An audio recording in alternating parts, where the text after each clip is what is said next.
Sugar की कितनी इकसाम हैं और ये एक दूसरे से कैसे डिफ़र करती हैं? वैसे तो इसकी तकरीबन 4-5 किस्म की मुख्तलिफ इकसाम हैं, लेकिन जो मेन पब्लिकली या लोग जिसको ज़्यादा जानते हैं वो 2 टाइप्स हैं। टाइप 1 डायबिटीज़ का मतलब ये है कि जो इंसान का लबलब है वो काम करना छोड़ देता है। इसकी सबसे बड़ी वजह जो होती है वो होती है मोटापा, यानी इंसुलिन उन दरवाज़ों की चाबी है जहाँ से ग्लूकोज ने एंटर होना हो। जीन्स हैं वो बहुत इम्पैक्ट करती हैं शुगर होने में, ठीक है? तो क्या ये बात सच है, ऐसा ये है?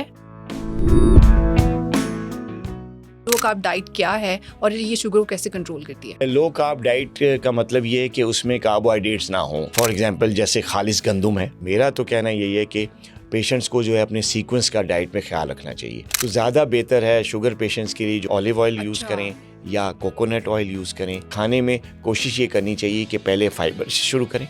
फाइबर में आप इसबगोल का छिलका भी ले सकते हैं। पाँव में जो है ना वो दर्द होती है, पाँव ख़राब हो जाते हैं। अक्सर लोगों के कॉमन कि सबसे ज़्यादा पाँव ख़राब होते हैं, इसकी क्या वजह है? पाँव जो है वो बहुत ज़्यादा दूर होते हैं। कहाँ से? अच्छा। हार्ट से। दिल यहाँ से जितना वो हाथ को सप्लाई दे रहा है उतना पाँव को नहीं देगा। सही जो है ना वो तरीका बताएं इंसुलिन के कब और किस वक्त लगानी चाहिए। अस्सलाम वालेकुम एवरीवन, पुरसकून ज़िंदगी की एक और नई एपिसोड के साथ मैं हूं आपकी होस्ट मिनहा तनवीर। और आज हम जिस टॉपिक पर बात करने वाले हैं वो बहुत अहम है। वो इस तरह से कि आज हम बात कर रहे हैं शुगर के मसले मसाइल और जानेंगे इनका हल।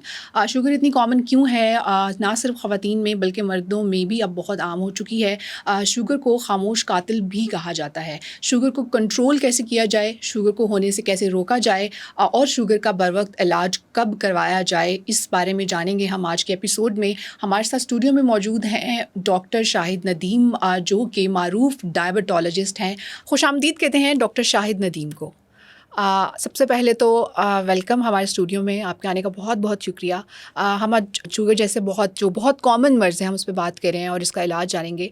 सबसे पहले तो आप हमारे नाज़रीन को ये बताएं कि शुगर की कितनी इकसाम हैं और ये एक दूसरे से कैसे डिफ़र करती हैं? देखिए, बहुत अच्छा क्वेश्चन आपका। शुगर एक ऐसी बीमारी है जिसमें जो है इंसान का जो ब्लड ग्लूकोज लेवल है या शुगर लेवल ब्लड में बहुत ज़्यादा हो जाता है। ठीक है। और जिसको फिर हम जो टेक्निक टर्म में डायबिटीज़ मेलाइटस कहते हैं। ठीक है। जो ये डायबिटीज़ होती है, शुगर का मर्ज़ है, ये वैसे तो इसकी तकरीबन 4-5 किस्म की मुख्तलिफ इकसाम हैं, लेकिन जो मेन पब्लिकली या लोग जिसको ज़्यादा जानते हैं वो 2 टाइप्स हैं। ठीक है। एक टाइप 1 डायबिटीज़ है और एक टाइप 2 डायबिटीज़ है। टाइप 1 डायबिटीज़ का मतलब ये है कि जो इंसान का लबलब है, जिसको ये हो चुकी है टाइप 1 डायबिटीज़, वो काम करना छोड़ देता है। उसके जो इंसुलिन बनाने वाले सेल्स हैं पैनक्रियाज में वो टोटली डेड हो जाते हैं। ठीक है। जिसकी वजह से इंसुलिन नहीं बनती और जो ग्लूकोज लेवल है वो हाई हो जाता है। इसको हम कहते हैं कि ये टाइप 1 डायबिटीज़ हो गई। ठीक है।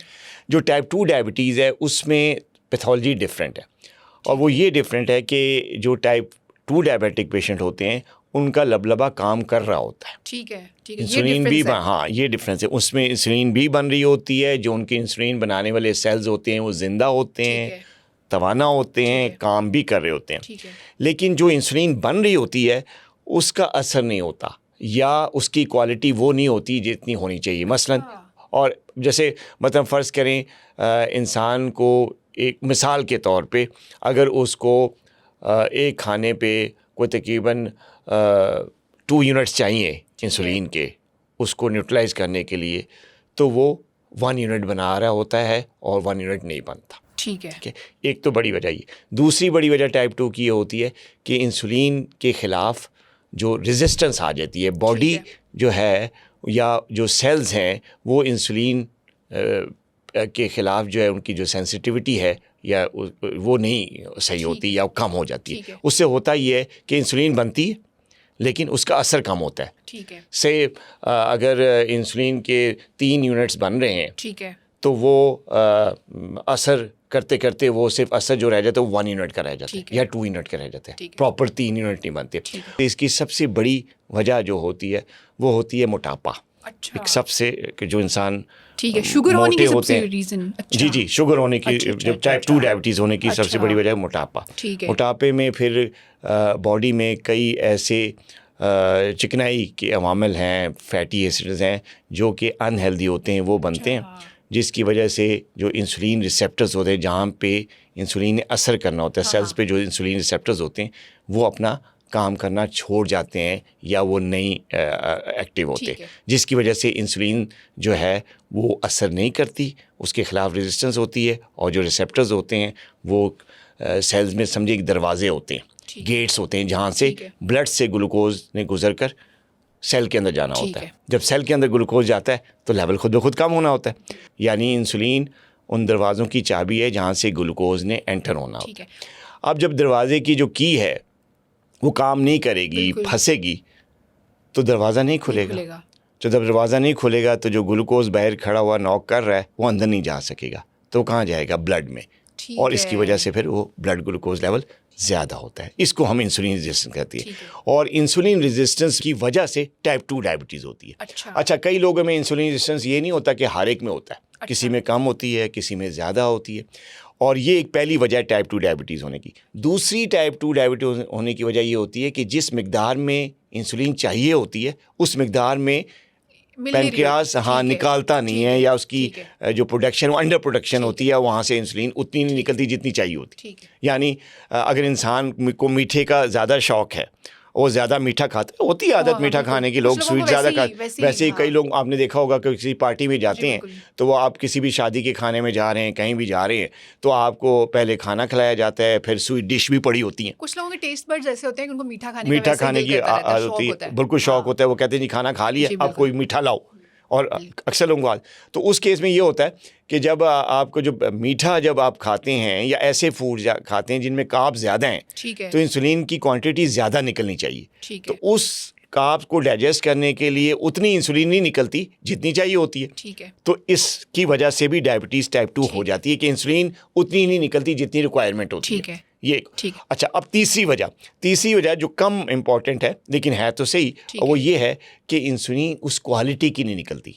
टाइप 2 डायबिटिक्स में पहली वजह तो इंसुलिन रेजिस्टेंस, दूसरी आ गई क्वांटिटी ऑफ इंसुलिन, और तीसरी आ गई उसकी क्वालिटी, इंसुलिन की क्वालिटी।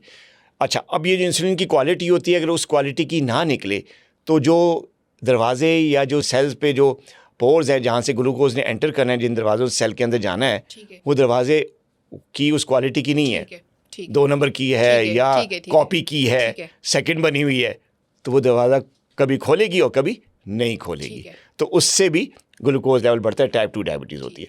अच्छा, अब ये जो क्वालिटी ऑफ इंसुलिन है ये उन लोगों में ज़्यादा होती है एज के हिसाब से। जैसे जैसे उम्र बढ़ती है, जो लोग काफ़ी बूढ़े हो जाते हैं, 60-65 साल से उम्र जिनकी ज़्यादा हो जाती है, उनमें इंसुलिन बनने का प्रोसेस होता है, लेकिन एजिंग की वजह से क्वालिटी ऑफ इंसुलिन मुतासिर होती है। तो इसलिए बैड क्वालिटी इंसुलिन की जब बनती है तो वो उतना ग्लूकोज कंट्रोल नहीं करती या उतना ग्लूकोज का लेवल नीचे नहीं लेके आती जितनी लानी चाहिए, तो उन लोगों को भी टाइप 2 डायबिटीज़ हो जाती है। तो ये 3 बड़ी वजूहात हैं जो टाइप 2 डायबिटीज़ को, तो 2 ये मुख्तलिफ इकसाम है टाइप 2 डायबिटीज़ की और टाइप 1 डायबिटीज़। अच्छा, ये आपने वजूहात तो बता दी, नाज़रीन को बड़ी अपने आसान अल्फाज में बताया। आप इसके सिम्टम्स भी बताएं कि टाइप 1 के सिम्टम्स क्या होते हैं, टाइप 2 के सिम्टम्स क्या होते हैं, क्या दोनों में डिफरेंस है? देखिए, टाइप 1 और टाइप 2 के सिम्टम्स कभी कभी मिलते जुलते हैं और कभी कभी नहीं। टाइप 1 के जो सिम्टम्स होते हैं वो बड़े क्लासिकल हैं, आपने सुना होगा, प्यास बहुत ज़्यादा लगती है, पेशाब बहुत ज़्यादा आता है, वेट बड़ी जल्दी नीचे गिरता है। अच्छा, ये टाइप 1 की है? ये टाइप 1 के हैं। और टाइप 2 के भी ये सिम्टम्स होते हैं, लेकिन उतनी तेज़ी से, उतनी शिद्दत के साथ नहीं होते जितने टाइप 1 में होते हैं। यानी यही सिम्टम, पेशाब का ज़्यादा आना, मतलब टाइप 2 स्लो पॉइजन है। हाँ, टाइप 2 समझे स्लोली जो अक्सर, लेकिन टाइप 1 जो है वो बड़ा एक्यूट, बड़े एब्रप्ट किस्म के सिम्टम्स देते हैं। यानी विद इन वीक्स जो है पेशेंट का वेट भी कम हो जाता है, उसको बार बार वॉशरूम जाना पड़ता है, पेशाब बहुत ज़्यादा आता है, प्यास बहुत ज़्यादा लगती है, और फ़ौरन पता चल जाता है विद इन अ वीक्स के इस बंदे के साथ कोई प्रॉब्लम है। जबकि टाइप 2 में सिम्टम्स ऐसे ही होते हैं, लेकिन बाज़ औक़ात ये सिम्टम मास्क हो जाते हैं। मतलब वो जो लोग जो बहुत मोटे होते हैं या जिनमें इंसुलिन रेजिस्टेंस होती है, इंसुलिन बन रही होती है, बाज़ औक़ात ज़्यादा भी बन रही होती है, तो इस ज़्यादा बनने के प्रोसेस की वजह से और इंसुलिन रेजिस्टेंस की वजह से ये जो प्यास लगना या बार बार पेशाब आना या वज़न का तेज़ी से कम होना, ये जो क्लासिकल सिम्टम्स हैं, ये टाइप में बाज़ औक़ात नहीं होते। अच्छा, यही वजह है कि वो लोग समझते हैं कि मैं बिल्कुल फिट हूँ, लेकिन उनका ग्लूकोज लेवल हाई हो रहा होता है, लेकिन वो कुछ और तरीके से एक्ट करता है। टाइप 2 डायबिटिक्स में बाज़ औक़ात ये क्लासिकल सिम्टम्स होते हैं, कम होते हैं। क्या वजह है? कौन से सिम्टम्स ज़्यादा हो जाते हैं, ये तो नहीं होते क्लासिकल सिम्टम। तो वो लोग ये समझते हैं कि यार शुगर के तो यही सिम्टम्स होते हैं, बिल्कुल, जैसे प्यास लग गई, कॉमन तो ये है। हाँ। अब वो गलत फहमी का शिकार हो जाते हैं। कैसे कि वो समझते हैं कि यार अगर मुझे तो प्यास लग ही नहीं रही, मैं तो बार बार पेशाब के लिए नहीं जा रहा हूँ, ना ही मेरा वजन कम हो रहा है, बल्कि मेरा वजन तो ज़्यादा हो गया। तो वो अपने आप को फिट समझते हैं, लेकिन यहाँ पे वो गलती करते हैं। इसमें क्या होता है कि ऐसे पेशेंट्स में सिम्टम्स ये नहीं होते। ठीक है, क्या सिम्टम्स होते हैं? मसला ऐसे लोगों में क्या होता है कि सुस्ती आ जाती है, वीकनेस हो जाती है, बहुत ज़्यादा, थोड़ा सा काम करने से बहुत ज़्यादा थक जाते हैं। अच्छा। और जैसे ही खाना खाते हैं ज़्यादा नींद आती है, यानी फ़ौरन खाया क्या सुस्त हो जाते हैं। खाना और वैसे कुछ लेने से तो इंसान को एनर्जी आनी चाहिए ना, उनको तो काम करना चाहिए। लेकिन क्या होता है, ऐसे लोग जो हैं वो फ़ौरन से उनको नींद आ जाती है, वो सुस्त हो जाते हैं, बगैर किसी एक्सर्शन के थकावट का शिकार रहते हैं, डिप्रेशन उनको होता है, नींद बहुत ज़्यादा आती है या आती ही नहीं। मतलब एक्सटर्नल एनवायरनमेंट ज़्यादा जल्दी असर करता है। एग्जैक्टली। पाँव जो हैं वो दर्द करना शुरू हो जाते हैं, बाजू का जलना शुरू हो जाते हैं, थोड़ी सी वॉक पे भी जो है पाँव या टांगें दर्द करना शुरू हो जाती हैं। इंसान हैरान होता है कि यार मैं बिल्कुल ठीक हूँ, मेरा वज़न भी ज़्यादा हुआ है, मुझे पेशाब भी नहीं ज़्यादा आ रहा, मुझे प्यास भी नहीं लग रही, तो शुगर कहाँ हो सकती है? हाँ, ये दर्द शर्दें कमज़ोरी। तो लोग इसको कमज़ोरी या अपने खाने की रूटीन से हटकर खाना खाने की समझ रहे होते हैं, या कह रहे होते हैं कि मैं आजकल ज़्यादा काम कर रहा हूँ इसलिए मुझे ये हो रहा है, या मैं डिप्रेशन में हूँ तो इसलिए मुझे। ऐसा नहीं होता। ये सिम्टम्स ही बाज़ औक़ात टाइप 2 डायबिटीज़ के होते हैं। अच्छा, हमने ना अक्सर ये केसेस देखे हैं कि लोग कहते हैं कि जो जीन्स हैं वो बहुत इम्पैक्ट करती हैं शुगर होने में, ठीक है? तो क्या ये बात सच है, ऐसा ये है? जी, मौरूसियत जो है इम्पॉर्टेंट रोल प्ले करती है शुगर होने में, ख़ास तौर पे टाइप 2 डायबिटीज़। टाइप 2 डायबिटीज़ जो है वो फैमिली हिस्ट्री जो है वो बहुत ज़्यादा इस पर डिपेंड करती है। जी हाँ, क्योंकि अगर आपके वालिदैन में डायबिटीज़ है, किसी एक को या दोनों को, तो ख़तरा डबल से ट्रिपल हो जाता है डायबिटीज़ होने का। दूसरा ये कि अगर आपके बहन भाइयों में या कज़न्स में या इसमें भी डायबिटीज़ है, तब भी शुगर होने का ख़तरा बढ़ जाता है। मैटर करती है जी, मैटर करती है और काफ़ी ज़्यादा मैटर करती है। तो ऐसे लोगों में हम कहते ही है कि अगर आपकी फैमिली में शुगर है, आपके माँ बाप में शुगर है या आपके बहन भाइयों में शुगर है, तो आपको नहीं अभी तक हुआ तो आप एहतियात करें, अपने वज़न को जो है कम रखें, अपने खाने पीने को जो है वो मतवाज़न रखें, हेल्दी डाइट खाएँ, जंक फूड से बचें, चीनी, बेकरी के आइटम्स, बिस्किट्स और इस टाइप की चीज़ें जो कम इस्तेमाल करें। वॉक और एक्सरसाइज को अपनी रूटीन का हिस्सा बनाएं, ताकि जो ख़तरा आपके पेरेंट्स की तरफ से आपको आया हुआ है वो आगे जाके शुगर में चेंज ना हो। चीनी का जिक्र किया तो 90% लोग तो हमने देखा है तो वो चाय जो है वो चीनी के बगैर तो वो पी नहीं जाती उनसे, तो फिर वो क्या शक्कर जो है वो बेहतर ऑप्शन है या ब्राउन शुगर? नहीं, दोनों एक, तीनों। अच्छा। बल्कि शक्कर, गुड़ और चीनी ये तीनों एक ही चीज़ हैं। और जितना नुकसान सफ़ेद चीनी पहुंचाती है उतना ही नुकसान शक्कर भी, उतना ही नुकसान गुड़ भी पहुंचाता है। तो जो शुगर पेशेंट्स हैं उनको सिर्फ चीनी ही नहीं बल्कि तीनों से परहेज़ करना चाहिए, शक्कर से भी और जो गुड़ है उससे भी, क्योंकि लोगों में ये गलतफहमी होती है कि हम तो देसी चीज़ खा रहे हैं, शक्कर तो देसी, ब्राउन शुगर है या गुड़ है या शक्कर है, वो लोग समझते हैं कि देसी। ऐसा नहीं है। कई पेशेंट मेरे पास क्लिनिक पे आते हैं, वो कहते हैं कि जी हम उनसे पूछते हैं आप चीनी इस्तेमाल करते हैं, तो वो कहते हैं जी मैं चीनी नहीं इस्तेमाल करता, मैं तो गुड़ लेता हूँ चाय में, या मैं शक्कर डालता हूँ, ब्राउन शुगर डालता हूँ।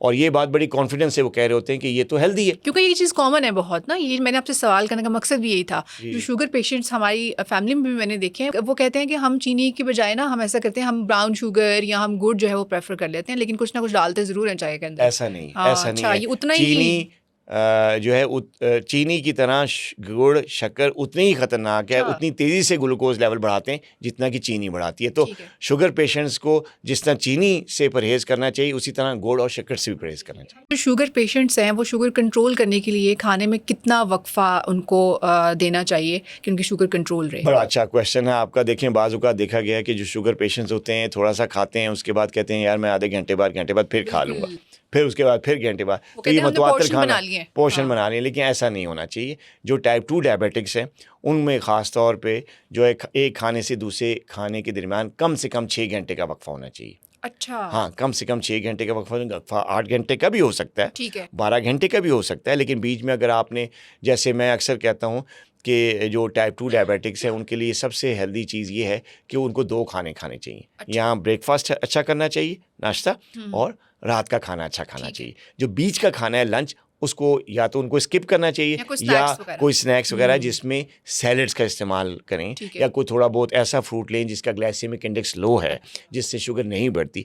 ऐसे फ्रूट्स, सैलड्स, उबले हुए चने, नट्स, इस टाइप की चीज़ें, या सीड्स, इस टाइप के चीज़ें जो हैं वो लंच में खा लें थोड़ा सा, ताकि पेट भी भर जाए और उनको एनर्जी भी थोड़ी सी मिल जाए और शुगर लेवल भी स्पाइक ना करें। और मेन खाने 2 ही करें, ब्रेकफास्ट और डिनर। लेकिन जो सवाल आपने किया, टाइप 2 डायबिटिक्स के लिए ख़ास तौर पे ये ज़रूरी है कि उनके एक खाने से दूसरे खाने के दरमियान जो वक्फा होना है वो 6 घंटे हो कम से कम। अच्छा, सबसे पहले तो हमें ये जो मुझे समझ आई है, हमें ये समझने की ज़रूरत है कि हर इंसान को ये पता होना चाहिए कि वो टाइप 1 से गुजर रहा है या टाइप 2 से गुजर रहा है, फिर उसके अकॉर्डिंग फिर वो उस डाइट को लेके जी, वो जहाँ से भी शुगर पेशेंट्स इलाज कर रहे होते हैं उनको चाहिए कि अपने डॉक्टर से पूछें कि उनको कौन सी टाइप की शुगर है। ठीक है, ये क्योंकि ज़रूरी नहीं है कि उनको टाइप 1 हो या ज़रूरी नहीं है कि उनको टाइप 2 हो, क्योंकि इन दोनों के अलावा कुछ और टाइप्स की डायबिटीज़ होती हैं, जैसे लाडा है। ये होती तो टाइप 2 की तरह की, लेकिन इसमें इंसुलिन लगाई जाती है, इंसुलिन इसका इलाज होता है। इसी तरह मूडी एक ऐसी डायबिटीज़ है जिसमें एज तो कम होती है, एज तो टाइप 1 वाली होती है, लेकिन मूडी वाले जो पेशेंट्स होते हैं उनको इंसुलिन नहीं दी जाती, जैसे कि आम यंग पेशेंट्स में जो टाइप 1 डायबिटिक्स है उनको इंसुलिन दी जाती है। तो उनको अपने डॉक्टर से डायग्नोसिस के बारे में लाजमन पूछना चाहिए जब उनको शुगर हो। अगर आपने अभी तक सवाल नहीं किया, जो नाज़रीन हमें देख रहे हैं, कि उनको नहीं पता कि उनकी कौन सी टाइप की डायबिटीज़ है, तो उनको कल ही जो है अपने मालिज से को विज़िट करना चाहिए। उनको बताना चाहिए कि मुझे बताएं कि मुझे कौन सी टाइप की डायबिटीज़ है, ताकि इलाज उस हिसाब से किया जाए, या कम से कम पता हो कि मेरे अंदर कौन सी बीमारी है। अच्छा, ये तो बहुत अवेयरनेस की कमी है एक्चुअल में। लोग ये समझते हैं कि शुगर है किसी को तो वो एक ही शुगर है जिसका सिम्टम्स सेम है। ये टाइप्स जानना बहुत ज़्यादा ज़रूरी है। क्योंकि इसी से इलाज, डाइट पे इसी के हिसाब से। अच्छा, हम डाइट का जिक्र कर रहे थे शुगर पेशेंट्स की, तो लो कार्ब डाइट क्या है और ये शुगर को कैसे कंट्रोल करती है? देखिए, लो कार्ब डाइट का मतलब ये है कि उसमें कार्बोहाइड्रेट्स ना हो या बहुत कम हो, या कॉम्प्लेक्स कार्ब्स हों, ऐसे कार्ब्स हों जो कि डाइजेस्ट होने में टाइम लें। फॉर एग्जाम्पल जैसे खालिस गंदम है। ठीक है। अच्छा, गंदम तो वैसे कहते हैं मना कर दी जाती है पेशेंट्स को। हाँ, लेकिन वो जो गंदम है जिससे आमतौर पे लोग ज़्यादा इस्तेमाल करते हैं, वो वाइट आटा है, जिसको हम फाइन आटा कहते हैं। वो चीज़ जो है वो बहुत ज़्यादा मैदे से मिलती जुलती है। मैदा है वो भी फाइन है और वो रिफाइंड कार्ब में आता है। शुगर बहुत तेज़ी से बढ़ती है इसमें। मैं जो बात कर रहा हूँ वो देसी गंदम की है या खालिस आटे की है, जिसमें चोकर मिला हुआ होता है, फाइबर ज़्यादा होता है। तो उस जो फाइबर की मौजूदगी है वो उसकी एक तो उसकी एब्जॉर्प्शन को स्लो कर देती है, और जब एब्जॉर्ब स्लो होता है जो कार्ब, तो उसके जो लेवल है ग्लूकोज का ब्लड में वो तेज़ी से ऊपर नहीं जाता, आहिस्ता आहिस्ता ऊपर जाता है। इतनी देर में पेशेंट की जो एक्सरसाइज है या उसकी जो दवा है वो असर करके उसको कंट्रोल में रखती है। तो जो कॉम्प्लेक्स कार्ब्स हैं या जो जिनका ग्लाइसेमिक इंडेक्स बहुत ज़्यादा कम है, वो उनको हम कहते हैं कि ये एक कंट्रोल पोर्शन साइज़ में या क्वांटिटी का ख्याल रखते हुए ये पेशेंट ले सकते हैं। ये लो कार्ब डाइट होती है। जबकि मेरा तो कहना यही है कि पेशेंट्स को जो है अपने सीक्वेंस का डाइट में ख्याल रखना चाहिए, यानी जो कार्ब है चाहे वो कॉम्प्लेक्स है या फाइन है, उसको सबसे आखिर में खाने में खाना चाहिए। कार्ब्स को सबसे आखिर में खाना चाहिए। शुरू में आपको या तो हेल्दी फैट लेना चाहिए, जैसे ऑलिव ऑयल है, ठीक है, या कोकोनट ऑयल है। हाँ, ये ऑयल का भी बड़ा एक कॉमन है ना, लोगों को ये भी नहीं पता होता हमने ऑयल कौन सा यूज़ करना है। जी, तो ज़्यादा बेहतर है शुगर पेशेंट्स के लिए जो ऑयल है वो या तो ऑलिव ऑयल यूज़ करें या कोकोनट ऑयल यूज़ करें, कुकिंग के लिए भी, खाने के लिए भी, या मस्टर्ड ऑयल, सरसों का तेल, उसको तैयार करके आप खाना उसमें बनाएं, बजाय ये कि जो रिफाइंड जो हमारे बनस्पति घी और ऑयल्स हैं वो इस्तेमाल करें। एक तो हेल्दी ऑयल, दूसरा ये कि खाने में कोशिश ये करनी चाहिए कि पहले फाइबर से शुरू करें। फाइबर में आप इंसबोल का छिलका भी ले सकते हैं, सैलड भी ले सकते हैं, वेजिटेबल्स भी बड़ा अच्छा कार्ब्स वो फाइबर का सोर्स है, वो आप ले सकते हैं। पहले आप फाइबर से शुरू करें, फिर आप प्रोटीन लें, गोश्त ले सकते हैं, दाल ले सकते हैं, दही ले सकते हैं, ये दरमियान में ले लें। उसके बाद आखिर में जो है वो आप चावल ले लें या रोटी ले लें। उससे ये होगा कि पहले अगर आपने प्रोटीन या फाइबर लिया हुआ है तो उसके बाद जब आखिर में आप कार्ब लेंगे तो आप का शौक भी पूरा हो जाएगा, आप कार्बोहाइड्रेट भी ले लेंगे, उसकी जो एनर्जी है उसके जो फ़ायदे हैं वो भी आपको महसूस, और शुगर लेवल भी स्पाइक नहीं करेगा। बिल्कुल। और आपके टेस्ट बड्स जो हैं वो भी मुतमईन रहेंगे हाँ, क्यों आपको क्रेविंग भी नहीं होगी कि यार मैंने कोई कार्ब नहीं लिया तो अगले खाने में कार्ब लेना है। क्योंकि नॉर्मली जब मैंने डाइट करते हुए देखे हैं लोग, वो भी इस तरह का ही खाना खा रहे होते हैं, इसमें उन्होंने पोर्शंस अपने बनाए होते हैं 3 टाइम्स के। ठीक है, आपने बिल्कुल ठीक बात की। अच्छा, शुगर पेशेंट्स जो होते हैं उनको ऑब्वियसली उनकी बॉडी पे साइड इफ़ेक्ट्स भी आते हैं, फिर बाद में आफ्टर इफेक्ट्स कह सकते हैं हम इसको। उसमें जो मैंने कॉमन इशू देखा है वो ये देखा है कि पाँव में जो है ना वो दर्द होती है, पाँव ख़राब हो जाते हैं अक्सर लोगों के, कॉमन कि सबसे ज़्यादा पाँव ख़राब होते हैं। इसकी क्या वजह है? देखिए, शुगर पेशेंट में सबसे ज़्यादा पाँव इसलिए ख़राब होते हैं कि पाँव, इसकी सबसे बड़ी वजह जो है ना कि पाँव जो है वो बहुत ज़्यादा दूर होते हैं। कहाँ से? अच्छा। हार्ट से। अच्छा। दिल से पाँव का डिस्टेंस ज़्यादा है। ठीक है, ये वजह ठीक है ना? हाँ, अच्छा। ये वजह। अच्छा, अब ये डिस्टेंस का क्यों मैं कह रहा हूँ, डिस्टेंस इसलिए ज़्यादा जो मुतासिर करता है चीज़ों को पाँव में, वो ये कि जो खून की सप्लाई है वो आखिर में पहुँचती है। ठीक है। ठीक है। अच्छा, अब जब खून की सप्लाई आखिर में लेट पहुंचती है तो वो कम भी पहुंचती है, उसकी मिकदार उतनी नहीं होती जितनी, जैसे अब अगर दिल यहाँ से जितना वो हाथ को सप्लाई दे रहा है उतना पाँव को नहीं देगा, क्योंकि हाथ पाँव के मुकाबले में दिल से दूर है, पाँव हाथ नज़दीक है, तो ब्लड जो है वो नज़दीक वाले एरिया में ज़्यादा जाएगा और दूर वाले हिस्से में कम जाएगा। तो ये एक पहली वजह। दूसरा ये कि जो पाँव है वो सबसे आखिर में होते हैं, दूर होते हैं, तो उनमें जो हसासियत होता है या जो उनका नर्वस सिस्टम होता है, जो नर्व्स होती हैं वो वीक हो जाती हैं, और उनकी बुनियादी वजह भी वीक होने की नर्व्स की ब्लड सप्लाई कम होना है। और क्योंकि पाँव में जो बारीक शरेयानें होती हैं या जो कैपिलरीज होती हैं, जो स्मॉल वेसल्स होती हैं खून की शरेयानें, वो फिर शुगर में ज़्यादा मुतासिर होती हैं, तंग हो जाती हैं, तो पाँव के पट्ठों को भी और पाँव की नर्व्स को भी ब्लड सप्लाई उतनी नहीं मिलती जितनी ऊपर वाले हिस्सों को मिलती है, जिसकी वजह से जो हसासियत है या जो एहसास है दर्द का वो कम हो जाती है, क्योंकि जो असाबी निज़ाम है, नर्वस सिस्टम है, वो वीक होना शुरू हो जाता है due to loss of blood supply या लैक ऑफ ब्लड सप्लाई। तो उससे क्या है, आपकी जो ताकत वाली जो न्यूट्रिशन है या खून है या ऑक्सीजन है वो पाँव के हिस्सों में कम पहुंचता है, लेकिन वो मिकदार नहीं पहुंचती जितनी कि पहुंचनी चाहिए। तो उससे फिर जो पाँव की जो नर्वस सिस्टम है या जो नर्व्स हैं और पट्टे हैं वो वीक हो जाती हैं, उनकी ब्लड सप्लाई कम हो जाती है। तो ब्लड सप्लाई की कमी और जो नर्व्स का वीक होना, ये 2 बड़ी वजूहात हैं जिसकी वजह से शुगर में पाँव सबसे ज़्यादा मुतासिर हो। और फिर इसका क्या सोल्यूशन है? क्या फूड स्क्रीनिंग करवानी चाहिए? देखिए, फूड स्क्रीनिंग तो सोल्यूशन नहीं है। सबसे बड़ा सोल्यूशन तो इसका ये है कि पाँव में कोई भी छोटा ज़ख़म भी हो, पिन के बराबर, सुई के नुक्ते के बराबर भी अगर आपको कोई ज़ख़म है पाँव में, तो उसको नज़रअंदाज ना करें। और उस पर कोई देसी टोटका, नुस्खा, टूथपेस्ट, हल्दी, इस टाइप की चीज़ें चिपकाने की बजाय, मलने की बजाय फ़ौरन अपने डॉक्टर से रब्ता करें। तो ये एक मतलब लाइफ सेविंग प्रोसीजर हो सकता है कि जितना आप इंतज़ार करेंगे उतना आप ख़तरनाक सूरत हाल की तरफ जाएंगे। जितनी जल्दी डॉक्टर से रब्ता करेंगे, चाहे ज़ख़म मामूली ही क्यों ना है, उतनी जल्दी आप सेहतमंद होंगे, आपके पाँव कटने से बच सकते हैं। कि जब पाँव पे छोटा सा भी ज़ख़म हो तो शुगर पेशेंट्स को जो है वो इग्नोर नहीं करना चाहिए। तो फॉर एग्जांपल हमने बहुत सारे केसेस देखे हैं, कोई ऐसा शुगर पेशेंट है जिसका ज़ख़म बढ़ गया, ठीक है, तो उसको फिर उसको साफ़ करने का, पाँव को धोने का जो एक तरीका होता है वो भी लोगों को नहीं पता होता कि हमने किस तरह से इसको अब ख्याल रखना है अपने पाँव का, उसका क्या तरीका है? मैं तो इस सवाल को इस तरह लूँगा कि देखें, जो देसी तरीके होते हैं ना, लोग टोटके यूज़ करते हैं। जैसे कोई टूथपेस्ट लगा लेता है पाँव के ज़ख़म पे, उसको पाँव का ज़ख़म हुआ, कहता है जी यार छोड़ो, डॉक्टर के पास जाएंगे, ऐसी फ़ीस के चक्कर में पड़ेंगे, तो टूथपेस्ट लगा लेते हैं, हल्दी मल लेते हैं। बाज़ औक़ात मैंने देखा है कि जो गाँव में गोबर या इस टाइप की चीज़ें भी मट्टी मल ली जाती है। हाँ, ये इस तरह के देसी नुस्खे भी इस्तेमाल किए जाते हैं पाँव के ज़ख़म में।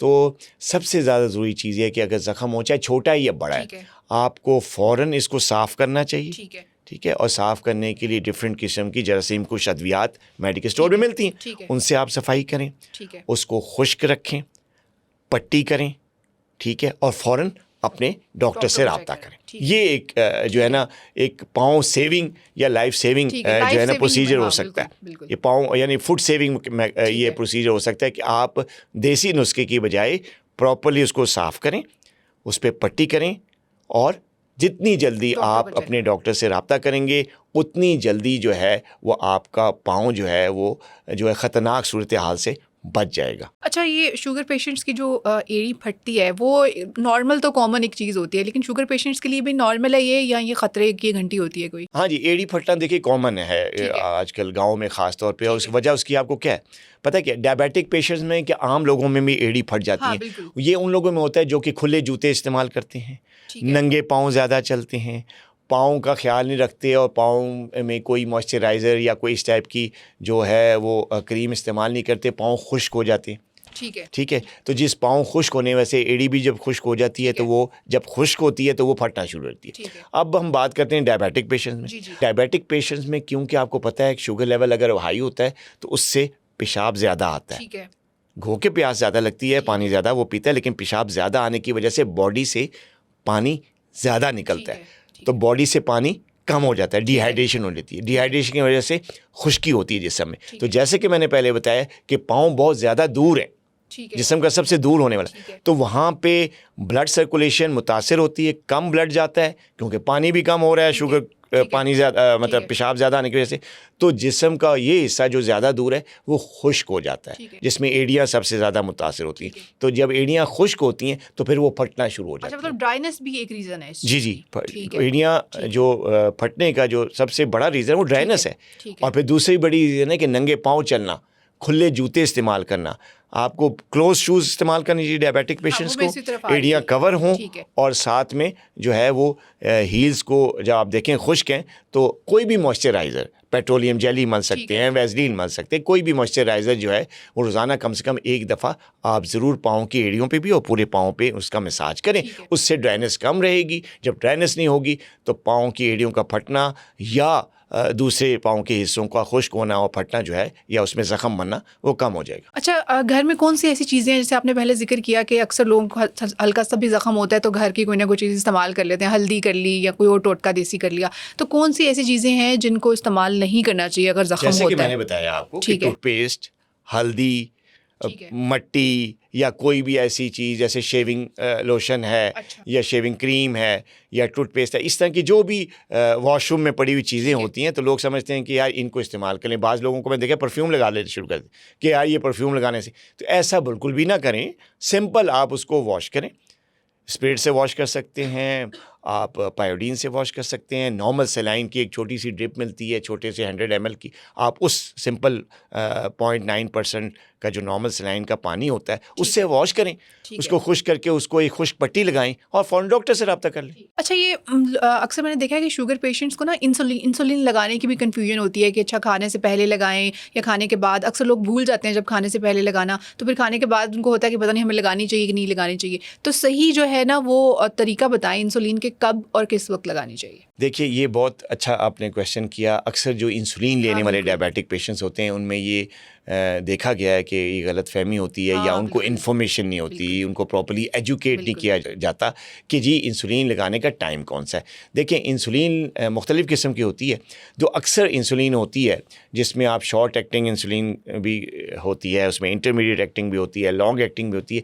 ज़्यादातर इंसुलिन जो है वो खाने से पहले लगाई जाती है, खाने से पहले। जो अल्ट्रा शॉर्ट एक्टिंग है, अल्ट्रा शॉर्ट एक्टिंग जो बहुत जल्दी असर रखती है, उसको खाने से 10 से 15 मिनट के अंदर लगाना चाहिए। जो थोड़ी सी शॉर्ट एक्टिंग होती है, जैसे ये आम तौर पे 70-30 इंसुलिन होती है, मैं कंपनी का नाम नहीं लूँगा, मुख्तलिफ़ किस्म की आती है 70-30 वाली इंसुलिन, 70-30 वाली। तो ऐसी इंसुलिन को मरीज़ को अक्सर दिया जाता है। अक्सर टाइप 2 डायबिटिक्स ऐसी इंसुलिन पे होते हैं। तो ये इस किस्म की इंसुलिन खाने से कम 20 से 30 मिनट पहले लगानी चाहिए। बाज़ दफ़ा देखा गया कि पेशेंट्स खाने के बाद इंसुलिन लगाते हैं, ये सबसे गलत बात है। इससे शुगर लेवल कंट्रोल नहीं होता, क्योंकि खाना बहुत पहले जाकर हजम होना शुरू हो जाता है, ग्लूकोज लेवल बढ़ना शुरू हो जाता है, उस वक्त इंसुलिन का असर स्टार्ट ही नहीं हुआ होता।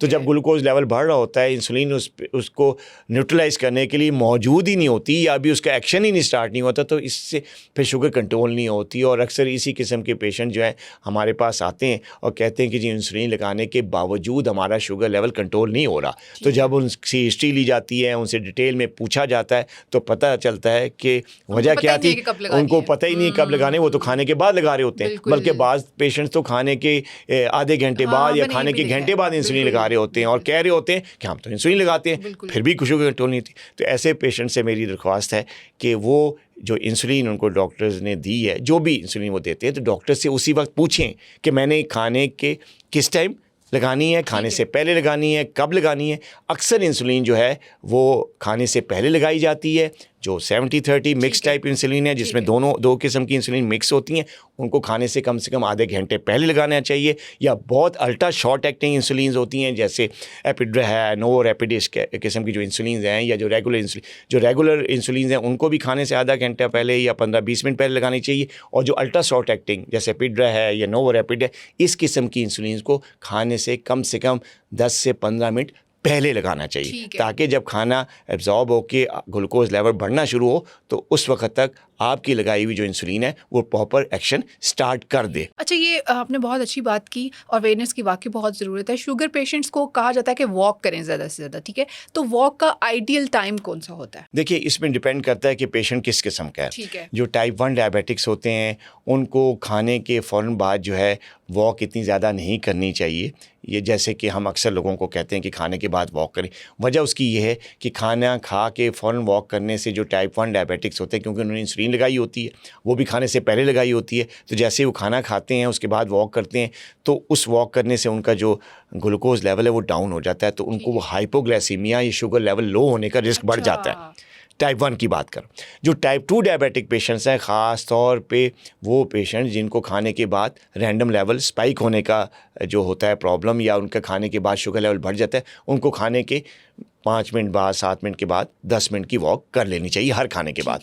और ऐसे पेशेंट जिनका वेट ज़्यादा है, जो ओवर वेट हैं, उनको डायबिटीज़ ओबेसिटी की वजह से हुई है, तो उनके लिए जो सबसे बेहतर वक्त है वॉक करने का वो होता है खाली पेट, निहार मुँह। जो सबसे बेस्ट टाइम है वो फजर के बाद, नाश्ते से पहले, ठंडे टाइम पे। ठीक है। उस वक्त जो है पोल्यूशन भी कम होती है, मौसम भी बेहतर होता है, एयर भी फ्रेश होती है, आप ताज़ा दम होकर उठे भी होते हैं, आप में एनर्जी भी होती है, तो आपको खाली पेट वॉक करनी चाहिए। या फिर अगर उस टाइम नहीं कर सकते आप, कोई भी वजह, तो फिर असर के बाद या असर और मगरिब के दरमियान या मगरिब और इशा के दरमियान जब डिनर ना किया हो उससे पहले वॉक करनी चाहिए, ख़ासतौर पे उन लोगों को या उन टाइप 2 डायबिटिक्स को जिनका वेट ज़्यादा है। अपने खाली पेट जो है वो जिक्र किया शुगर पेशेंट्स का, अक्सर उनकी जो खाली पेट शुगर पेशेंट्स होते हैं उनकी फास्टिंग क्योंकि बहुत ज़्यादा आती है, इसका क्या रीज़न है और इसका हल भी बताएं। देखिए, जो फास्टिंग जब ज़्यादा आती है डायबिटिक पेशेंट्स का, उसकी 2 बड़ी वजूहत हैं। ऐसे पेशेंट्स जो रात को लेट सोते हैं, लेट सोते हैं, उसकी वजह से उनका फास्टिंग लेवल बढ़ा हुआ आता है। ऐसे पेशेंट्स जो कि रात को नींद कम करते हैं, टेंशन का शिकार रहते हैं, स्ट्रेस होती है, उनको नींद भी नहीं आती, ऐसे लोगों में फास्टिंग लेवल ज़्यादा होता है। तीसरी बड़ी वजह फास्टिंग लेवल ज़्यादा होने की, जो लोग जो हैं वो खाना खा के डायबिटिक्स फ़ौरन लेट जाते हैं बेड पे, खाना खाया ठीक है तो फ़ौरन लेट गए। तो ऐसे लोगों से मेरी दरख्वास्त है कि अगर आपको फास्टिंग लेवल कंट्रोल करना है और आपको फास्टिंग लेवल का प्रॉब्लम है, तो आपको सोने से या बेड टाइम से तकरीबन 2 घंटे पहले या 1.5 घंटा पहले खाना खा लेना चाहिए। ठीक है। उसके बाद फिर आपको 1.5-2 घंटे बाद जो है वो सोने के लिए बेड पे आना चाहिए, एक वजह। दूसरी ये कि आपको कोशिश करनी चाहिए कि आपको स्ट्रेस कम से कम हो। अगर आपको कोई टेंशन है, कोई डिप्रेशन है, कोई प्रॉब्लम है साइकोलॉजिकल, तो आप उसको कंट्रोल में रखें कि उसकी वजह से फास्टिंग लेवल मुतासर हो सकता है। और अगर आपको नींद का मसला है, आपको नींद नहीं आती, रात को आप उठते रहते हैं, आप सो नहीं सकते, आप प्रॉपर्ली 7-8 घंटे की नींद नहीं लेते, तो इसकी वजह से भी शुगर लेवल फास्टिंग वाला हाई हो सकता है। तो आप सुकून की नींद लें, और अगर नींद नहीं आती, कोई वजह है, तो अपने मौलिद से इसका इलाज लें, ताकि आप प्रॉपर्ली 7 से 8 घंटे की नींद पूरी करके सोएं। उससे फिर फास्टिंग लेवल कभी ज़्यादा नहीं होगा। अच्छा डॉक्टर साहब, बड़ा एक अहम सवाल है, वो ये है कि जो फूड स्क्रीनिंग है शुगर पेशेंट्स को, वो कब करानी चाहिए? देखें, एक तो ये है ना कि पेशेंट को फूड स्क्रीनिंग डॉक्टर से कब करवानी चाहिए, एक सवाल तो ये, लेकिन इसके अंदर एक छोटा सब सवाल या सब क्वेश्चन ये कर लें कि मरीज़ को क्या ख़ुद भी फूड स्क्रीनिंग करनी चाहिए कि नहीं करनी चाहिए। देखिए, सबसे ज़्यादा ज़रूरी तो ये कि पेशेंट रोज़ाना, देखिए हर पेशेंट या हर बंदा मुंह तो देखता ही ना रोज़ सुबह, मुंह हाथ जी, धो जी, के बिल्कुल, कंघी बिल्कुल, करता है, बिल्कुल। आईने के सामने खड़ा होता है। तो अगर आप 5 मिनट अपने मुंह को देख रहे हैं, ठीक तो है। शुगर पेशेंट को कम से कम 1 मिनट रोज़ाना सुबह के टाइम, शाम के टाइम अपने पाँव को ज़रूर देखना चाहिए। ठीक है। जस्ट ऑब्जर्व, ठीक है, चेक पहली करना चाहिए। चेक करना चाहिए। तो पेशेंट अपनी फुट की स्क्रीनिंग डेली करे 1 मिनट के ठीक लिए। है। ये तो पहली बड़ी बात। अच्छा, अब आपका जो इम्पोर्टेंट क्वेश्चन है कि फुट स्क्रीनिंग करवानी चाहिए, ज़रूर करवानी चाहिए।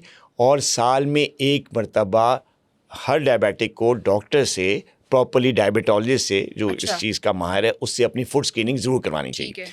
अच्छा हाँ, अगर ऐसे पेशेंट, ऐसे डायबिटिक पेशेंट जिनको पाँव में हसासियत कम है, ठीक है। या उनको नमनेस की शिकायत है, पाँव सुन्न रहते हैं, या उनके पाँव में ब्लड सर्कुलेशन का कोई प्रॉब्लम है, नहीं प्रॉपर जा रही सर्कुलेशन, तो उनको अपने डॉक्टर से फुट स्क्रीनिंग साल में 2 से 3 मरतबा करवानी चाहिए। ठीक है। लेकिन जिनको पाँव का मसाइल नहीं है, हसासियत भी ठीक है, कोई नमनेस भी नहीं है, शुगर है सिर्फ, और कोई प्रॉब्लम नहीं है, तो उनको साल में कम 1 दफ़ा फुट स्क्रीनिंग करानी चाहिए। लेकिन जिनको कोई ना कोई मसला है, पाँव में कोई न्यूरोपैथी है, कोई नमनेस की शिकायत है, सुनपन है, हसासियत कम है, ब्लड सर्कुलेशन का मसला है, पाँव हर वक्त ठंडे रहते हैं, उनको साल में कम से कम 2 से 3 मरतबा फुट स्क्रीनिंग ज़रूर करवानी चाहिए। बहुत ज़रूरी है। ठीक है। अच्छा, पाँव जो शुगर पेशेंट्स के पाँव हैं, उनको वो गर्म पानी से धोने चाहिए? बड़ा अच्छा क्वेश्चन है। अक्सर डायबिटिक पेशेंट्स के पाँव ख़राब ही इसी वजह से होते हैं कि वो पाँव गर्म पानी से धोते हैं, या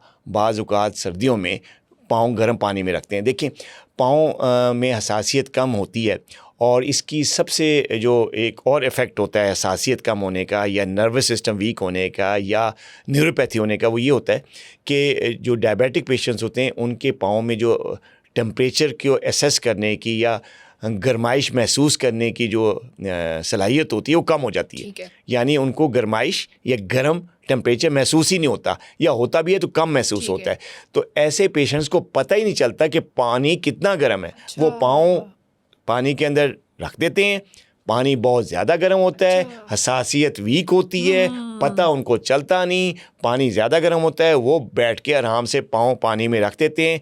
टेम्परेचर ज़्यादा होता है जिसका उनको एहसास नहीं होता, वो निकालते नहीं है क्यों एहसास नहीं हो रहा। तो क्या होता है कि पाँव ज़्यादा देर रखने से गर्म पानी में उनके पाँव जल जाते हैं। और जो जलने वाला ज़ख़म पाँव में बहुत ज़्यादा ख़तरनाक होता है, और तकरीबन 90% जो पाँव जलते हैं इस वजह से जलते हैं, और 95% डायबिटिक पेशेंट्स के इस तरह से जलने की वजह से पाँव को काटना पड़ जाता है। जी हाँ, ये सबसे ख़तरनाक अमल है जो डायबिटिक पेशेंट ख़ासतौर पे सर्दियों में करते हैं, गर्म पानी में पाँव रखते हैं। उनको एहसासियत होती नहीं, बहुत ज़्यादा उनकी जो टेम्परेचर को महसूस करने की जो सलाहियत है वो कम हुई होती है, वीक होती है, जिसकी वजह से उनको महसूस ही नहीं होता, पानी गर्म होता है, और पाँव रखते ही वो जल जाते हैं, जिनको बर्न्स हो जाते हैं, और फिर उसकी वजह से ज़ख़म ख़राब हो जाता है, और फिर पाँव काटने तक नौबत पहुँच जाती है। अच्छा, ये हम पाँव की हसासियत की बात करें तो नाखून काटने में क्या एहतियात बरतनी चाहिए? बहुत अच्छा क्वेश्चन।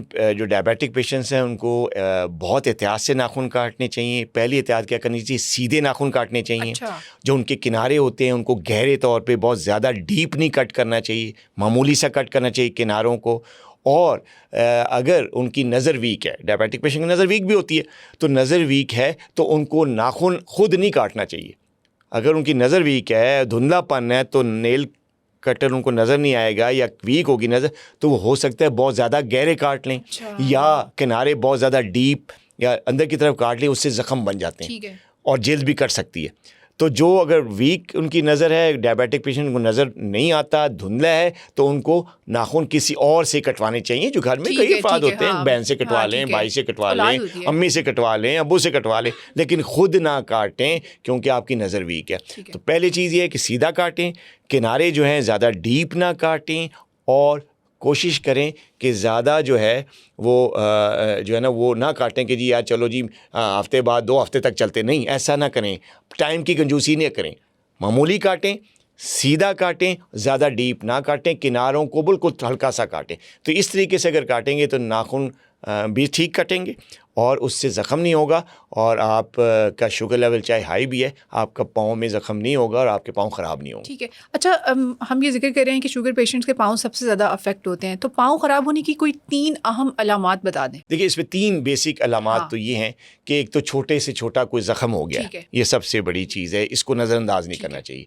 मामूली पिन होल जितना भी अगर ज़ख़म है तो फ़ौरन आप डॉक्टर से ठीक है। रब्ता करना चाहिए। दूसरी चीज़ है, एक फोड़ा फिंसी कोई मामूली सा निकल भी जाए तो ये एक दूसरी बड़ी अलामत है अच्छा। जो कि नज़रअंदाज नहीं करना चाहिए। और तीसरी बड़ी अलामत है पाँव में रेडनेस हो जाना, लाली आ जाना। अच्छा, बेशक उसमें दर्द नहीं हो रहा, ठीक है, वैसे आपको ही कुछ नहीं कह रही, सिर्फ कि लाली से आई, कोई छोटा सा एरिया स्किन पे। है जो कि सुर्खी माइल ठीक है है। या सुर्खी हो गई है या रेडनेस हो गई है, ठीक है। उसको नज़रअंदाज ना करें, ये भी इन्फेक्शन की निशानी हो सकती है। अच्छा। फ़ौरन डॉक्टर से रब्ता करें। तो 3 अलामत क्या होगी? छोटा ज़ख़म, छाला या फिंसी या सुर्खी माइल या जिल्द का सुर्ख हो जाना, लाली हो जाना, लाल हो जाना। इस 3 अलामात को बिल्कुल नज़रअंदाज न करें, फ़ौरन अपने मौलिद से रब्ता करें। अच्छा, शुगर जो है वो सिर्फ मर्दों में नहीं, ख़वातीन में भी बहुत ज़्यादा कॉमन हो चुकी है। और ख़वातीन जो हैं वो पेडिक्योर और मैनिक्योर से तो नहीं खुद को रोक सकती। तो पेडिक्योर, जो शुगर पेशेंट्स ख़वातीन हैं, उनको पेडिक्योर करवाना चाहिए कि नहीं करवाना चाहिए? देखिए, डायबिटिक पेशेंट्स को जो पेडिक्योर करवाना चाहिए वो उनके लिए ठीक नहीं है। अच्छा। ख़ास तौर पे ऐसे डायबिटिक पेशेंट्स जो कि ख़वातीन ज़ाहिर पेडिक्योर obviously, करवाती हाँ हैं, जी। तो पाँव की केयर के लिए, पाँव की केयर वैसे आम बंदे के लिए ठीक है। पेडिक्योर में जो है वो पाँव की सफाई होती है, जो जिल्द के जी, जी। किनारे होते हैं उनको थोड़ा सा लेवल किया जाता है, काटा भी जाता है और उसमें क्रीम्स हाँ, का nails मसाज भी भी किया नीट जाता करना और है। जी, उसकी- जी, हाँ जी। नेल्स भी नीट किए जाते हैं। लेकिन डायबिटिक पेशेंट में क्योंकि हसासियत की कमी होती है, अच्छा। उनको चीज़ें या पेन या हाँ। नमनेस होती है, पेन ज़्यादा महसूस ही नहीं होता, या उनको जो है वो डायबिटीज़ बड़ी अनकंट्रोल्ड हुई होती है। तो ऐसे पेशेंट जिनमें हसासियत का कोई भी प्रॉब्लम है, ठीक या है। उनका पाँव सुन्न हो रहा है, या उनको पाँव में जो दर्द है वो फील ही नहीं होता, हसासियत कम है, या उनके पाँव में कोई छोटा सा ज़ख़म है, ठीक है। दाना फोड़ा फिंसी है, या उनका शुगर लेवल अनकंट्रोल्ड है, ठीक है। तो ऐसे डायबिटिक ख़वातीन को तो पेडिक्योर बिल्कुल करवानी ही नहीं चाहिए। लेकिन मेरा वैसे आम अगर उनमें आपकी शुगर अगर 5-6 साल से ज़्यादा हो गई है, ठीक है। कि ख़वातीन से मेरी दरख्वास्त है कि जिनको 5-6 साल से शुगर ज़्यादा हो गई हुई है डायबिटीज़ को, और बेशक उनके पाँव बिल्कुल ठीक हैं, हसासियत भी ठीक है, कोई ज़ख़म भी नहीं है, शुगर भी कंट्रोल है, फिर भी उनको पेडिक्योर से परहेज़ करनी क्योंकि वो चाहिए। कट भी लग सकता है। कट भी लग सकता है, ज़ख़म बन सकता है, बाज़ औक़ात आपके जो ज़ख़म पहले से मौजूद होता है, क्रीम्स या वो लोशन जो लगा रहे होते हैं, उससे इन्फेक्शन आपकी ज़ख़म में जा सकता है, ज़ख़म ख़राब हो सकता है। तो पेडिक्योर डायबिटिक पेशेंट, चाहे वो मर्द है ख़वातीन, अगर मर्द ज़ात भी पेडिक्योर करवाते हैं, तो अगर डायबिटिक हैं तो पेडिक्योर से बचें। हमने अक्सर देखा कि कहा यह जाता है कि सिगरेट पीने से जो है ना शुगर कंट्रोल होती है। आप ये बताएं कि क्या ये मिथ है या ऐसा कोई रियलिटी से ताल्लुक़ है? सिगरेट पीने से शुगर कंट्रोल नहीं होती है, बल्कि अनकंट्रोल होती है। ठीक है। सिगरेट पीने से ब्लड सर्कुलेशन कम होती है। सिगरेट पीने से जो आपके खून की शरेयानें हैं वो तंग हो जाती हैं। ठीक है। सिगरेट पीने से जो आपका ट्राइग्लिसराइड लेवल है शुगर पेशेंट का, वो हाई हो जाता है। ठीक है। सिगरेट पीने से जो है वो आपके लंग्स मुतासर होते हैं। ठीक है। सिगरेट पीने से कैंसर का जो है रिस्क बहुत बढ़ और जाता है। शुगर तो आपको है, आपको साथ और मसले भी हो एग्जैक्टली जाएंगे। हाँ। और जो हसासियत है या जो नर्वस सिस्टम है वो वीक होता है ठीक है। शुगर पेशेंट्स में जो सिगरेट पीते हैं। अच्छा, क्या वजह है हसासियत कम होने की? कि जो ब्लड सर्कुलेशन, जो स्मार्ट ब्लड वेसल जिन्होंने नर्व्स को ब्लड सप्लाई करना है, ऑक्सीजन देनी है, न्यूट्रिशन देनी है, वो तंग हो जाती हैं सिगरेट पीने से। जब वो तंग होती हैं तो ब्लड ऑक्सीजन पूरी नहीं जाती, और जब नहीं जाती तो नर्व्स को पूरा खाना नहीं मिलता, नर्व्स बीमार होती हैं, कमज़ोर होती हैं और फिर डेड हो जाती हैं। और जो न्यूरोपैथी है या पाँव में जो हसासियत कम होने का जो मसला है, वो जो डायबिटिक पेशेंट सिगरेट पीते हैं उनमें ये प्रॉब्लम ज़्यादा होती है। ठीक तो है। मेरी तो रिक्वेस्ट है डायबिटिक पेशेंट्स के, पहले चलो शुगर नहीं थी आपको तो आप स्मोकिंग करते थे, वैसे तो नहीं करनी चाहिए लेकिन करते थे, लेकिन अब अगर आपको डायबिटीज़ हो गई है तो प्लीज़ अब स्मोकिंग से किनारी कशी इख्तियार करें, ठीक है। क्विट करें स्मोकिंग को, क्योंकि अब स्मोकिंग जो है, अगर आप शुगर के पेशेंट बन चुके हैं तो अब स्मोकिंग आपके लिए जहर है। ठीक है, मतलब जो ज़्यादा सिगरेट पीते हैं लोग, उन केसेस में पाँव कटने के खतरात ज़्यादा बढ़ जाते हैं। एग्जैक्टली मैंने बताया ना, सिगरेट पीने वाले जो डायबिटिक पेशेंट्स हैं उनमें ब्लड सर्कुलेशन कम हो जाती है पाँव की। जब सर्कुलेशन कम होती है तो नर्वस सिस्टम को भी ब्लड सप्लाई कम जाती है, नर्व्स वीक हो जाती हैं। नर्व वीक होने की वजह से असाबी निज़ाम वीक होता है, फिर उसकी वजह से जो हसासियत है या एहसास है वो कम हो जाता है। पेशेंट की जो पेन को जो महसूस करने की जो सलाहियत है वो वीक हो जाती है, जिसकी वजह से सिगरेट पीने वाले डायबिटिक पेशेंट्स में ज़ख़म होना पाँव में या ज़ख़म हो के पता ना चलना ज़ख़म होने का, ये बहुत ज़्यादा बढ़ जाता है ये ख़तरा। हाँ, अच्छा, एंड पे आप शुगर पेशेंट्स को कोई मैसेज देना चाहें कि like what they should follow and what they should ignore? हाँ, मैं पाँव के हवाले से, पाँव की सेहत के हवाले से एक मैसेज देना चाहूँगा डायबिटिक पेशेंट्स को कि मामूली से मामूली ज़ख़म को, मामूली से मामूली चोट जो पाँव पे आए या पाँव पे जो ज़ख़म आए उसको आप मामूली ना समझें। ज़रा सा छोटा सा भी ज़ख़म है, छोटा सा भी फोड़ा है या फिंसी है, उसको सीरियस समझें और फ़ौरन वक्त ज़ाया किए बगैर अपने डॉक्टर से रुजू करें, क्योंकि पाँव में ज़ख़म आने के बाद, मामूली से मामूली ज़ख़म आने के बाद इंतज़ार जो है वो बहुत ज़्यादा लीथल हो सकता है। जितना इंतज़ार करेंगे उतना ज़्यादा जो है पाँव का ज़ख़म ख़राब होने का ख़तरा बढ़ जाएगा। तो इंतज़ार जो है वो नहीं करना आपने। ज़ख़म होने के फ़ौरन बाद जो है वो आपने डॉक्टर से रुजू करना है। किसी किस्म का देसी टोटका, टूथपेस्ट, लोशन या कोई शेविंग जो है क्रीम या आपकी हल्दी वल्दी या कोई भी देसी नुस्खा जो है आपने पाँव के ज़ख़म पर इस्तेमाल नहीं करना। आपको बहुत बहुत शुक्रिया डॉक्टर शाहिद नदीम साहब, आप हमारे स्टूडियो में तशरीफ़ लाए और आपने ये बहुत जो इम्पोर्टेंट टॉपिक है उस पर सिर्फ आपने डिस्कस नहीं किया, आपने अवेयरनेस भी दी जो कि बहुत ज़रूरी है। हमारे साथ मौजूद थे डॉक्टर शाहिद नदीम जो अपने एक्सपीरियंस से उन्होंने सिर्फ मसलों पर बात नहीं की, उसके इलाज पर बात नहीं की, बल्कि अवेयरनेस के पॉइंट ऑफ व्यू से भी बात की। हम फिर हाजिर होंगे एक और नई एपिसोड के साथ, तब तक के लिए दीजिए इजाज़त। अल्लाह हाफ़िज़।